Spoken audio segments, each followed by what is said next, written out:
All right. So, in terms of resilience, that's something else that I wanted to touch on, and I know it is something that has been a very frequent word in our lexicon these last couple of months, Mm-hmm. and I know that we have all experienced it grudgingly because we know we're in a situation that we just have to go a little bit further with. But it's a good metaphor for so many of the challenges that we do Mm-hmm. face. What is it? Do you think that there's a misdefinition of resilience, and do you think that there's a clearer definition of resilience in terms? I'd like to hear both of your opinions of how you define resilience. I'll jump in real quick if you want a second, Joanne. I think the one thing that I've been talking to people who are in a sales kind of environment is with everything that has gone on in 2020, as with regards to resilience, is they've had to have more contacts, more people, do more work for the same amount of results. Just because we can't talk to people as much as we would in person, face to face, with things going a little bit more online than offline, the number of emails in our inbox went from, here to here. So you have to do, I think, that much more to go through, the gray noise on the TV, if you will, with trying to communicate with people and to get people online. Once you can get in front of them and get them further down the process, it's still business somewhat as usual. You have some extenuating circumstances because of all the distractions out there, but just having to have that much more contact, reaching out to that many more people to have the same effect on the backside. Yeah.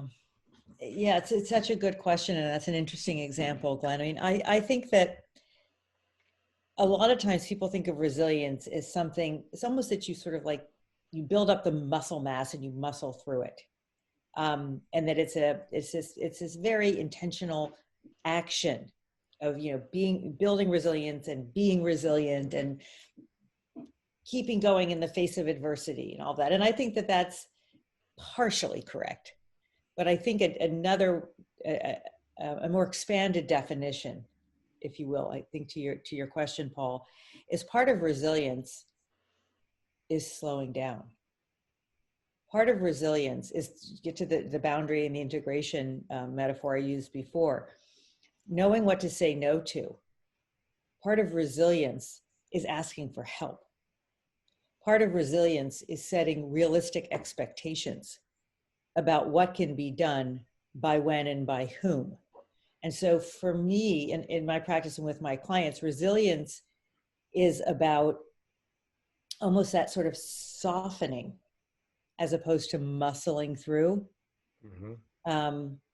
One of my absolute favorite definitions of leadership that it comes out of the adaptive leadership playbook is that leadership starts with noticing what is, accepting reality, creating a vision for where you're going, a process for how to get there, and then bringing people along at a pace they can sustain. And so all together, and this is a leadership definition, but I think it can be applied to anything.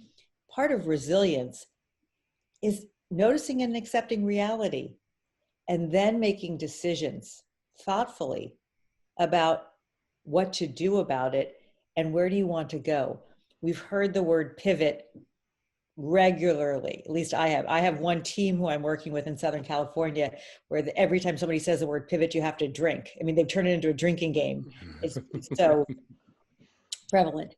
But pivoting is an act of resilience from my perspective, because what it's saying is, okay, this is the reality that we are living in now.